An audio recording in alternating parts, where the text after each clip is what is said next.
Hello hi বন্ধুরা, দেখছেন entertainment plus. সারা সপ্তাহে ক্লান্তি কাটাতে টলি হলি বলির গসিপ নিয়ে রয়েছে আপনাদের সঙ্গে আমি শ্যামাশ্রী। চোখ রাখুন এন্টারটেনমেন্ট প্লাসে। নমস্কার, দেখছি নিউজ লাইভ বাংলার। এই মুহূর্তে এসে পৌঁছে গিয়েছি যার কাছে তাকে গোটা বাংলা তথা দেশ কিন্তু চেনেন। তিনি আর কেউ নয়, one and only Soumit Mukherjee da. স্বাগত নিউজ লাইভ বাংলায় সৌমিত দা। একেবারে দাদার কাছে আজকে নিয়ে এসেছি। দাদার এই যে গানের কেরিয়ার থেকে শুরু করে আজকের দিনে দাঁড়িয়ে সঙ্গীত জগৎটা কোথায় দাঁড়িয়ে রয়েছে এবং এত বছরের যে অভিজ্ঞতা দাদার কাছ থেকে শুনবো। দাদা, শুরুটা কোথা থেকে প্রথম? আমার শুরু জন্ম থেকে, সবার শুরু যেরকম। এবার মিউজিক্যাল ক্যারিয়ারের শুরু যদি বলো, খুব লেটই আমার শুরু হয়েছে। মানে লেট মানে সেরকম, মানে আমার কোনো ছোটবেলা থেকে গানের কোনো ক্লাস বা সেরকম সঙ্গীতের তালিম সেরকম হয়নি। ক্লাস 11-এ যেরকম স্কুলের ব্যান্ডসরা হয়, সেই ব্যান্ডগুলোতে আমি হঠাৎ গিটার বাজাতে শুরু করি, সেলফ টট। সেখান থেকে শুরু। স্কুল ব্যান্ডের পরে তখনকার দিনে, আমি talking about late 80s early 90s, সেই সময় অনেক ব্যান্ড ছিল, ইংলিশ ব্যান্ড ছিল, তখনও বাংলা ব্যান্ড শুরু হয়নি। ইংলিশ ব্যান্ডসে আমি বেস গিটার বাজাতাম, গাইতাম, ছোট ছোট ব্যান্ড, সেমি প্রফেশনাল ব্যান্ডস। তারপরে আস্তে আস্তে পরশ পাথর হয়, আমরা পরশ পাথর ফর্ম করি। হিপ পকেট বলে একটা ইংলিশ রক ব্যান্ড, সেটা অনেকদিন আমি ক্লাসিক রক ব্যান্ড, সেখানে আমি লিড সিঙ্গার অ্যান্ড বেসিস ছিলাম। পরশ পাথর আমার নিজের ফাউন্ডার মেম্বার আমি। তো এই ব্যান্ডের জার্নি দীর্ঘদিন চলে। তারপরে হাওয়া যেদিকে যেরকম ভাবে নিয়ে যায়, আমি হাওয়াতে এখনো বইছি। তারপরে অবভিয়াসলি টলিউডের আমার এন্ট্রি হয়, তারপর বলিউড হয়, সংক্ষেপে বলছি। আর হতে চলেছে, আর কি কি হবে জানি না। আচ্ছা, টলিউড মানেই তো মানে আমরা প্রথমে বোকাভোলাটাই চলে আসে আমাদের কাছে, মানে ওইটা তাই একদম কোকা-কোলা। কোকাকোলা, মানে সবিতা মানেই এখনো পর্যন্ত কোকাকোলা। তো এই খোকাবাবু গানটা আসে না? কোকাবাবু আসে। ওই গানটা এতটাই ফেমাস হয়েছিল, মানে এখনো পর্যন্ত পুজো থেকে শুরু করে যে কোনো অনুষ্ঠানে কিন্তু এই গানটা এখনো পর্যন্ত, ইভেন আমি আস্তে আস্তে পর্যন্ত নাম বলার সাথে সাথে আমাকে ওটাই বলেছে সবাই। তো ওই গানটা রেকর্ডিং এর সময় কোনো অভিজ্ঞতা? প্রত্যেকটা গানের তো অনেক স্মৃতি থাকে। আমার কাছে প্রত্যেকটা গান, আমি যে খুব একটা আমার সমসাময়িক কম্পোজার্সদের মতন প্রচুর গান করেছি তা নয়। আমার কাছে একটা গান একটা জার্নি, একটা জীবন। মানে গানটা আমার ঠিক এখনো, এত বছর বাদেও, ঠিক কাজের মধ্যে মানে কি বলবো, সীমাবদ্ধ হয়ে থাকিনি। কারোরই নয়, বাট সেটা তারা বলতে পারবেন। কিন্তু আমার কাছে একটা গান হচ্ছে একটা জীবনের অঙ্গ। তো কটা অঙ্গ দিতে পারবো আমি আমার কাছে সেটা।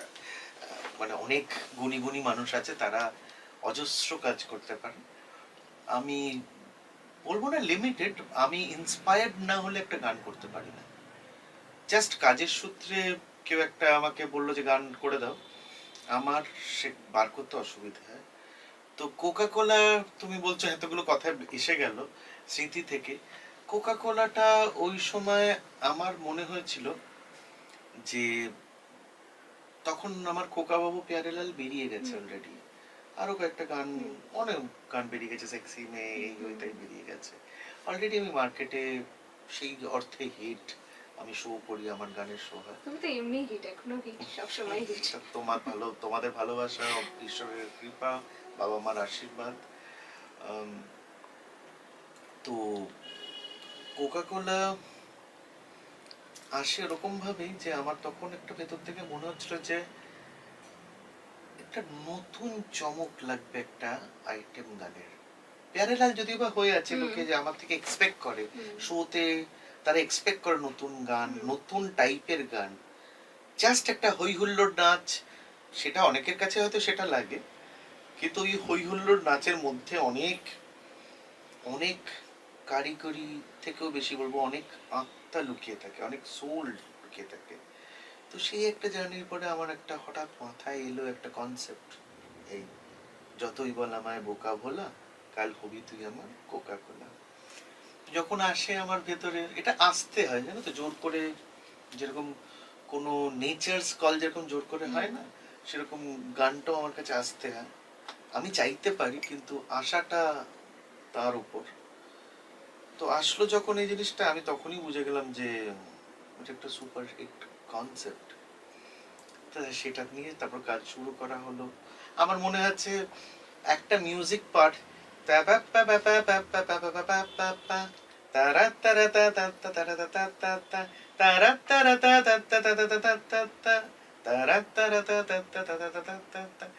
এই যে একটা পার্ট, এই পার্টটা আমি প্রায় মাস দেড়েক ধরে এই পার্টটাকে করেই গেছি। আমি আর আমার যে অ্যারেঞ্জার ছিল তারা, আমরা দুজন মিলে বসে খালি বলছি যে না প্যা প্যা প্যা প্যা না তা তা তা তা।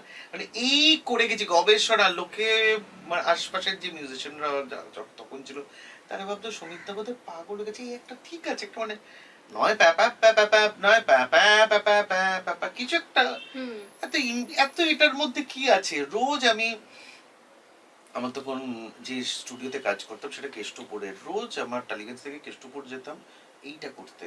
আমি বলবো এই যে ধরো যে কোনো, আমি কোনো প্রফেশনকে ছোট না করে বলছি, ছোট করার মতন কিছু নেই বা আমি করার কেউ না, সেই জায়গা থেকে বলছি যে এই ধরো ডাক্তারি, ইঞ্জিনিয়ারিং, ওকালতি, বিভিন্ন চাকরি ক্ষেত্রে বা ব্যবসার যা যা অন্য অন্য স্ট্রিমস আছে, হ্যাঁ, সেগুলো তো মানুষ উপায় করার জন্য করে প্রাইমারিলি। হুম। তার মানে না যে তাদের বৃদ্ধি হয় না, কিছু হয় না, এরকম কিছু না। বাট প্রাইমারিলি আমরা তার উন্নতিটা মনে করি যে যে আগের পোস্টে ছিল তার থেকে বেটার পোস্টে গেছে, বা যে আগের স্যালারি পাচ্ছিল তার থেকে বেটার স্যালারি পাচ্ছে, এটাই আমরা উন্নতি ভাবি। সঙ্গীত, স্পেশালি আমি সঙ্গীত নিয়ে বলছি, যে কোনো শিল্পই তাই। সঙ্গীতের আমার মনে হয় সঙ্গীত এমনই একটা আশীর্বাদ, একটা চেতনা, একটা মানুষ যে সঙ্গীত শিল্পী বা সঙ্গীতকার বা সঙ্গীত নিয়ে যে চর্চা করে বা সঙ্গীতের সেবক যে, তার কাছে যদি ওই রকম কিছু বাউন্ডারিজ থাকে, তাহলে আর যাই হোক সে সঙ্গীত নিয়ে মেতে নেই। তো এখানে আমার মনে হয় যারা বাবা মারা, যারা একটা ফুলের মালি আমি বলবো, বা বাগানের মালি, একটা ছোট বাচ্চাকে, ছোট চারা গাছকে তারা জল বা পুষ্টি দিয়ে বাড়াতে চায়, যদি তাদের মধ্যে সঙ্গীতের কি বলে কোনো ট্যালেন্ট বা প্রতিভা দেখে, তাদের আমি এটুকুনি অনুরোধ করতে চাই যে তারা তারা যেন সেটাকে একটা কোনো মাপকাঠির মধ্যে যেন সীমাবদ্ধ না করে দেয়। তাহলে সে সেই জিনিসটা যেটা নিয়ে করতে চাইছেন তারা, সেটাকে গলা টিপে তখনই মেরে দেওয়া হয়। সঙ্গীত এমনই জিনিস, উৎসাহ মানে খুব কম সঙ্গীত শিল্পী একটা জন্মায়। সঙ্গীত ওই জাস্ট গান গাইতে পারলে, গান শিখলেই হয়ে যায় না। তো সঙ্গীত শিল্পী যখন বাড়িতে কোনো কারোর বাড়িতে জন্মায় বা তাদের মনে হয়, তখন সেটাকে কিন্তু খুব যত্ন করে তাকে ঠিক গুরুর কাছে বা তাকে তার মতন ভাবে যেন এগোতে দেওয়া হয়। তাকে কখনোই না প্রেশারাইজ করে যে এইটা করতে হবে, ওই রিয়ালিটি শোতে জিততে হবে বা ঢুকতে হবে, বা এই স্টেজ করতে হবে, বা এত রোজগার করতে হবে, এই বন্ধনের মধ্যে যেন তাদের না ঠেলে দেয়, সেটা খুব দুঃখজনক। আর আমি আশাবাদী যে দেখা যাবে। আর সেই জন্যে শুধু পেছন থেকে ফোড়ন না কেটে বা শুধু আশাবাদী না বলে, আমি পুরোপুরি নিযুক্ত হয়ে গেছি। আমি একটা ব্যান্ড ফর্ম করে ফেলেছি, অ্যান্ড আমরা খুব শীঘ্রই আমাদের অ্যালবাম লঞ্চ করতে যাচ্ছি। মাঠে নেমে পড়ছি, যে যা যা যা বলার ছিল, যা যা আবেদন ছিল, যা যা মানুষরা মিস করেছে আমাকে জানিয়েছে, সেটা যাতে তাদের দিতে পারি সেটা নিয়ে। এটা তো একদম বেস্ট। আর তোমার ব্যক্তিগত জীবনটা দেখি, যেটা তুমি এত যে প্রেসারে থাকো, এত কাজের প্রেসার, তার মধ্যে এই ব্যক্তিগত জীবনটা এত সুন্দর করে তুমি মানে কিভাবে মেনটেন করো? দিদি তুমি যে বেরো ব্লগগুলো করো, আমি দেখি খুব ভালো লাগে। আর কিভাবে ব্যালেন্সটা কিভাবে করো? जो दिखता है वो सब सच नहीं। না মানে সেটা ঠিকই, তুমি ঠিকই বলেছো। দেখো ব্যালেন্সটা মেনটেন করাটা খুব দরকার, স্পেশালি আমাদের শিল্পীরা একটা জায়গায় গিয়ে যদি ইমব্যালেন্সড হয়ে যায় না, আমাদের কাজগুলো খুব ইমব্যালেন্সড হয়ে যাবে। তা একটু ইমব্যালেন্স তো থাকবে, এটা শিল্পীর মধ্যে সেই পাগলামো, সেই উন্মাদনা, সেই অদ্ভুত ব্যাপারটা তো থাকবেই, সেটা আছে হয়তো। তাই জন্য আমরা শিল্পী। কিন্তু দেখো, পারিবারিক শুধু উর্বি নয়, আমার বাবা মাও আছে, বাকি আত্মীয় স্বজনও আছে, ক্লোজ যারা আছে, বন্ধু বান্ধব যে প্রচুর আছে তা নয়, কয়েকজন আছে।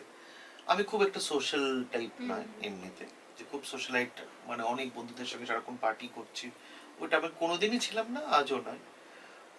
কিন্তু হ্যাঁ, আহ, যখন অবসর পাওয়া যায় তখন প্রত্যেকটা মুহূর্তকে খুব দাম দিয়ে যাতে বাঁচা যায়, কারণ জীবনটা খুব অমূল্য একটা সম্পদ। তার মধ্যে আমি সঙ্গীত শিল্পী হয়ে আছি, সেটা একটা ঈশ্বরের বিশাল বড় কৃপা। তার সঙ্গে যে একটা সুন্দর পরিবার আমি পেয়েছি আশপাশে, বা সুন্দর একটা পৃথিবী পেয়েছি, বা মানুষজন পেয়েছি, সেটাকে প্রতি মুহূর্ত যাতে উপলব্ধি করতে পারি আর সেটার সঙ্গে জুড়ে থাকতে পারি, সেটা একটা দারুণ আনন্দ নেওয়া। তো সেটা যখন যখন সময় পাই, আমি চেষ্টা করি খুব ছোটখাটো জিনিস, খুব সাধারণ জিনিস, হয়তো একটা খেতে যাওয়া, একটু বেরিয়ে আসা, একটা সিনেমা দেখা, আর কি করতে পারি, এইটুকুন তো করতে পারি, সেইটাই খুব আনন্দ করে আমরা চেষ্টা করি, খুব সাধারণ ভাবে আনন্দ করে চেষ্টা করি। বিশাল বড় বড় যে ব্যাপার চাই আমার কোনোদিনই ছিল না, আজও নেই। কিন্তু আনন্দটা সিম্পল জিনিসের মধ্যেই থাকে। তোমার এই বিষয়টার জন্যই অনেকেই ভালোবাসে, মানে আমাদেরও একটা ভালোবাসা সেই জন্যই যে সমিতদা মানে কখনো দেখিনি যে রুটলি কথা বলতে, বা সমিতদাকে দেখেছি সবার সঙ্গে একদম মিলেমিশে মাটির মানুষের মতো, এই বিষয়টা সত্যি সবাই খুব ভালোবাসে। আজকের দিনে দাঁড়িয়ে সামাজিক আমাদের যে পরিকাঠামো এবং আমাদের গোটা অল ওভার ইন্ডিয়াতে যে অর্থনৈতিক পরিকাঠামো, সেখানে মিউজিশিয়ানরা কোথায় দাঁড়িয়েছে? খুব খুব খুব শোচনীয়, খুব খারাপ জায়গায় দাঁড়িয়েছে সত্যি কথা বলতে। আমি তোমায় এক্সাম্পল দিচ্ছি, স্পেশালি আমি আমি তো বম্বেতেও কাজ করেছি। বম্বেতে এতটা খারাপ অবশ্যই নয়, মানে শুধু টাকার অঙ্কর জায়গা থেকে নয়, আমি বলবো একটা মিউজিশিয়ানের ভ্যালিউ দেওয়া। বিদেশে প্রচন্ড ভ্যালিউ পায় একটা, তুমি যদি মিউজিশিয়ান হও, ও your musician, your a guitarist, your a singer, সম্মানটা একটা সম্মান থাকে, একটা ভ্যালিউ থাকে, বুঝেছো? একটা হচ্ছে রেসপেক্ট, আর একটা হচ্ছে ভ্যালিউ। সঙ্গীত ছাড়া কি পৃথিবী চলে? চলে না। সঙ্গীত ছাড়া মানুষের কোনো ইমোশনসই কাজ করবে না। কিন্তু সঙ্গীত যারা বানায় বা সঙ্গীতের যারা শিল্পী, তাদের ওপর সেই জিনিসটা নেই অতটা। বাংলার মানুষ হয়তো সেটা দেয়, কিন্তু বাংলার ইন্ডাস্ট্রি সেটা দেয় না। বরঞ্চ সেটাকে হার্নেস করে, সেটাকে মানে সেটাকে কি বলবো, আমি ঠিক ডমিনেট করার চেষ্টা করে। হ্যাঁ, সেটাকে ডমিনেট তো করে, আর সেটার থেকে কি পেতে পারে, মানে মানে ধরো, সবসময় বেনিফিটের একটা হিসাব হ্যাঁ চলছে। বেনিফিটের হিসেব, সেটার তার যে মূল্যায়নটা, সেটা কখনোই আমি দুর্দান্ত দেখিনি। তবে একটা সময়, তাও মিথ্যে কথা বলবো না, যখন আমি ব্যান্ড শুরু করেছিলাম, আমি বলছি 91-2 এর কথা বলছি, প্রফেশনাল ব্যান্ডস 92-3 তে আমি তখন করছি, পরশ পাত্র দিকে, হিপ পকেট দিকে। আমরা যে মিউজিশিয়ানসরা যে অ্যামাউন্টটা পেতাম, আমি 92-র কথা বলছি, একটা তুমি দেখে নাও, আর আজকের মিউজিশিয়ানরা 2026-এ সেই একই অঙ্ক প্রায় পায়, তার থেকে কম তো বেশি না। এত বছরে তখন আমি এক প্যাকেট বিরিয়ানি কিনতাম, আমি আমার ব্যান্ড মেম্বারসদের বলি যে আমি তো খুব এনশিয়েন্ট হয়ে গেছি,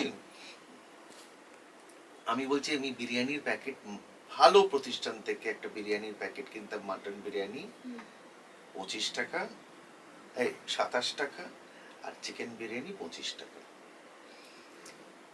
সেটা আজকে বিরিয়ানির দাম, একটা ধরে রাখো, একটা খুব ভালো প্রতিষ্ঠান থেকে তুমি যদি বিরিয়ানি কেনো, প্রায় 400 টাকা, 450 টাকা, 500 টাকা হয়ে গেছে।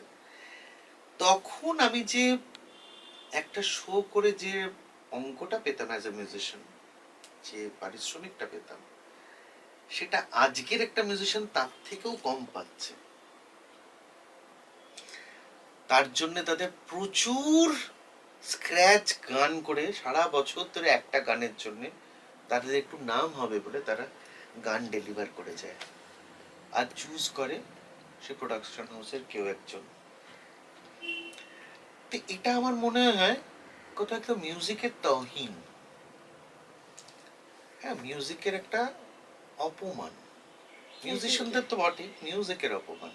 সেই মিউজিকটা তাদের ছাড়া চলবে না, কিন্তু যেহেতু এত মানুষ অভাবে আছে বলে তার ফায়দা নেওয়া হয়। একদমই তাই। হ্যাঁ, প্রোডাকশন হাউসরা তারা কিন্তু একটা গানের পেছনে, শুটিং এর পেছনে খরচা করে ধরো এতটা, আর যেটা নিয়ে শুটিংটা হচ্ছে গানটা সেটা এতটা, অ্যান্ড ফলে গানের কোয়ালিটি ওইরকম একটা হয়ে থাকে। মানে সেটা হলেও হয় না হলেও হয়, সব কিছু বাজছে, গাইছে, সবই শোনাচ্ছে, একটা অদ্ভুত ডিপচাক ডিপচাক শোনাচ্ছে, কিন্তু সেটার কোনো আত্মা নেই। এটাই তার প্রতিফলনটা। তাহলে মানে আজকের দিনে দাঁড়িয়ে টালিগঞ্জ ইন্ডাস্ট্রিতে আমরা আগে শুনতাম অভিনেতা অভিনেত্রীরা, তাদের কিন্তু একটা অভিযোগ আজও রয়েছে, তাদের অভিযোগ, আর মিউজিশিয়ানরা তাদেরও এই পরিস্থিতি। মানে বাংলা ইন্ডাস্ট্রি তাহলে কোথায় দাঁড়িয়ে আছে? দেখো, বাঙালিদের বুঝতে হবে, এটা বাংলা ইন্ডাস্ট্রির কথা বলছি না, মানুষকে বুঝতে হবে যে সঙ্গীত, আমি সঙ্গীত নিয়ে বলতে পারি, আমি অন্য জিনিস নিয়ে বলার আমার অধিকার নেই, সেটা আমার সাবজেক্ট না। অভিনেতারা বলতে পারে তাদের ব্যাপার নিয়ে, ডাক্তাররা বলতে পারে তাদের ব্যাপার নিয়ে, আমি আমি শুনতে পারি, আমি সহমত হতে পারি, বাট আমি বলতে পারি না। আমি আমার সঙ্গীত জগৎ নিয়ে বলতে পারি যে এটা দুপক্ষে দায়ী আমার মনে হয়। যারা প্রোডাকশন হাউসে আছে বা ডিরেক্টোরিয়াল টিমে আছে বা যারা যারা প্রডিউসার্স, তাদের বুঝতে হবে যে সঙ্গীত যদি তাদের লাগে, না লাগতে পারে, যদি তাদের লাগে তাহলে সেটার একটা ভ্যালিউ আছে। এরকমও করা হয় যে, আমি, তুমি দেখেছো কোথাও যে অ্যাক্টরদের, ধরো অ্যাক্টররা ছবিতে পাঠ করছে, বড় বড় অ্যাক্টররা তারা সাইন্ড হয়ে গেছে, মাঝখানে ছবিতে পাঠ করতে করতে তারা জানবেও না তারা বেরিয়ে গেছে, এটা হয় না, কোনোদিন হয় না। ধরো একটা শট খারাপ দিয়েছে, আবার রিটেক হয় তার।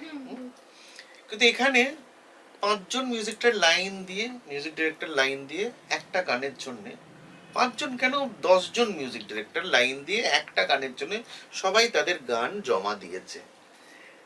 এবার লাস্ট মোমেন্টে বেরোনোর সময় জানতে পারবে যে বাকিরা যারা গান করেছে তাদের গানটা নেওয়া হয়নি, না তাদের পারিশ্রমিক দেওয়া হয়েছে। এই এই জিনিসটার জন্য দায়ী ইভেন মিউজিক ডিরেক্টর বা কম্পোজার বা মিউজিশিয়ানসদের আমি বলছি। তারা খেতে পেয়ে, না খেতে পেয়ে যদি মারাও যায়, মানে আমি এটা, আই ডোন্ট মিন দিস, তাও তাদের সঙ্গীতকে এরকম ভাবে বিলিয়ে দেওয়া বা ছোট করার অধিকার নেই। এদের তো নেই সেটাকে ছোট করার, এরা ছোট হয় বলে ওরা ছোট করতে পারে। আমি যাদের এতগুলো গান করে দিয়েছি তাদের কিন্তু কোনো গ্র্যাটিটিউড নেই আমার উপর, আমার তাদের উপর গ্র্যাটিটিউড আছে যে তারা চান্স দিয়েছিল বলে আজ আমি সেই সুযোগটা পেয়েছি। তারপরে আমি কি করতে পেরেছি, আমার কি ক্ষমতা, সেটা অন্য ব্যাপার, বাট তারা সুযোগটা দিয়েছিল। কিন্তু আমি যে করেছি বলে তাদের ছবিটার যে বৃদ্ধি হয়েছে বা সেই অ্যাক্টর অ্যাক্ট্রেসদেরও বৃদ্ধি হয়েছে, তাদের আমি তো খুব একটা সেটা, সেই ভ্যালিউটা আছে বলে আমার মনে হয় না। যদি হতো তাদের এত বছর লাগতো না আমাকে মনে পড়তে। এই মুহূর্তে দাঁড়িয়ে মূল্যায়নটাকে ওরা হারিয়ে গেছে, এটা হচ্ছে একদম বিষয়। একদম, আমরা নিজেদেরই নিজেদের রেসপেক্ট করতে পারি না, তাহলে তো সেটা প্রথম শিক্ষা আমাদের শেখা উচিত। দাদা একটা লাইন যদি গান করো, এই যে এত কথা মানে বলা এটা তো- এটা আপনার কি গান করি বলতো, খালি গলায় যেরকম গাওয়া যায়।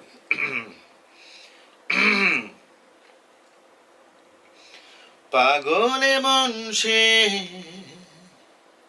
বোঝে না, ঠিক না ভুল তা জানে না, কে যেন ডেকে কানে বলে যে বারে বার प्यार it's only प्यार हुआ है पहली पहली बार yeah it's only प्यार हुआ है पहली पहली बार it's only प्यार নাম মানুষই করে দেয় আজ মানুষই আমাদের জায়গাটা দেয় তারপর আমরা তাদের ভুলে যাই তাদের ছাড়া সবাইকে মনে রাখি এটা খুব সত্যি কথা বললে, এটা খুব সত্যি কথা বললে, মানে অডিয়েন্সকে ভালোবাসা বা অডিয়েন্সকে গুরুত্ব দেওয়া এটা খুব কম সিঙ্গারদের পাওয়া যায়। আজও আমি যে গান করছি শুধু অডিয়েন্সকে ভেবে যদি কাউর থেকে কখনো কোনো চড়থাপ্পড় খাচ্ছি মানে নট লিটারেলি আমি বলছি ধরো আমাকে কিছু সহ্য করতে হচ্ছে আমার জায়গা থেকে আমি খেয়ে নিচ্ছি শুধু ওয়েট করি যে তাদের থ্রু দিয়ে অন্তত মানুষ কিছু ভালো গান পেতে পারে সে যেন শিক্ষার মধ্যে ওই তথাকথিত পুঁথিগত শিক্ষার মধ্যে সীমাবদ্ধ না হয়ে যায় আর যার শিক্ষার দ্বারা রাস্তাটা ক্লাসিক্যাল ট্রেন করে রাস্তাটা সে যেন সেই রাস্তাটাই নেয় সে যেন আবার এই রাস্তাটা না নেয় যত মত তত পথ এবার যারা যারা কয়েকটা ক্লাসিক্যাল ট্রেন মিউজিশিয়ান তারা এটা দেখলে আমার এই ইন্টারভিউটা দেখলে তারা বলবে যে সমিত নিজে কিছু জানে না বলে সবাইকে বলছে তাদের আমি মার্জনাই করতে বলছি যে তারা যা ইচ্ছে ভাবতে পারেন কেন তারা শুধু তার তার জার্নিটা দেখতে পায় সবার জার্নি এক হয় না তোমার যা ছোটবেলা থেকে বেড়ে ওঠার যা জার্নি তোমার ছোট বোনের তাই না হতে পারে হতে পারে এক পরিবারে জন্মেছো কিন্তু দুজন দুটো ধাতুর পছন্দগুলো আলাদা হয় মানুষের। ধাতুটা আলাদা প্রত্যেককে একটা আম গাছ একটা পুঁই শাক গাছ মানে পুঁই শাকের একটা সেটাও একটা মানে কি বলবো উদ্ভিদ এটাও একটা গাছ তো এবার দুটোর আলাদা ফসল আলাদা রকম ভাবে তারা বেড়ে ওঠে আলাদা স্বাদ আলাদা জিনিস তো এইটাকে সবাইকে এক জায়গায় মুড়ে একটা গত এইটাই হচ্ছে ওষুধ নাও খেয়ে নাও তোমার সর্দি কাশি হলেও এই ওষুধটা খাও তোমার পেট খারাপ হলেও এই ওষুধটা খাও এটা হয় না এটা হয় না এইটা আমরা খুব ভুল করি গোড়ায় আমাদের অনেকগুলো গলত আছে হ্যাঁ আর আমরা ভাবি যে এইটাই ঠিক ঠিক বলছেন উনি এরকম নয় একদম নয় একদম নয় কোনো নিয়ম কানুনের বাইরেই হচ্ছে ক্রিয়েটিভিটি একদমই তাই। এই মুহূর্তে দাঁড়িয়ে যারা গান শিখছে তাদেরকে কি বার্তা দেবে? যারা গান শিখছেন তাদের আমি একটাই জিনিস বলবো একটাই জিনিস শেখানো অনেক বলার আছে কিন্তু তোমরা কিরকম ভাবে গানটাকে কেন গান শিখছো সেটা অনেক কারণে গান শিখতে পারো একটা হচ্ছে তোমাদের যদি জাস্ট ভালো লাগে সঙ্গীত আর সঙ্গীতটাকে তোমার বোঝার ইচ্ছে করে অনন্তকাল ধরে তুমি শিখে যেতে পারো অনন্তকাল ধরে তোমার যদি মনে হয় যে তুমি এমন একটা শিল্পী যে কালকে মানে মানে ইন দ্য নেক্সট ফিউচার তুমি মানুষকে সঙ্গীতের দ্বারায় প্রভাবিত করতে চাও সঙ্গীত পরিবেশন করে তো তার আর একটা শিক্ষা হয় তার একটা আর একটা মাইন্ডসেট হয় এইটাকে ব্যবসার মধ্যে একটা ব্যবসায়ী হিসেবে যাতে তারা না দেখে একটা লাইন হিসেবে তারা না দেখে তবেই সঙ্গীতের জয় হবে সঙ্গীত যে শিল্পী তার মুক্তি হবে এবারে দাদা তোমার পরবর্তী কি আছে এই মুহূর্তে দাঁড়িয়ে রিসেন্ট কি রিলিজ হতে চলেছে? আমাদের অ্যালবামটা নিয়ে তোমায় বললাম একটা হিন্দি ছবির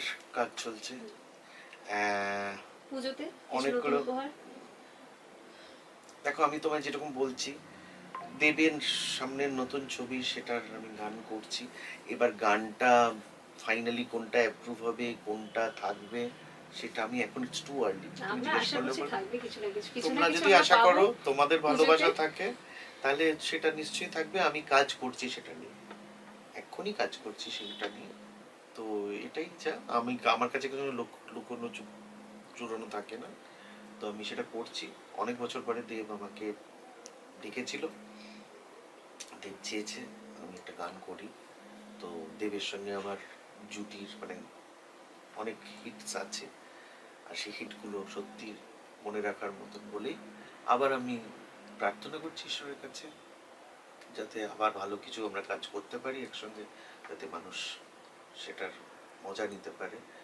সবটাই ডিপেন্ড করছে কি পারি না পারি, আর প্রোডাকশন হাউসের কি পছন্দ হয় না হয়। একেবারে দাদা, অসংখ্য ধন্যবাদ তোমার এই মূল্যবান সময় থেকে যে সময়টা আমাদেরকে দিলে, অসংখ্য ধন্যবাদ।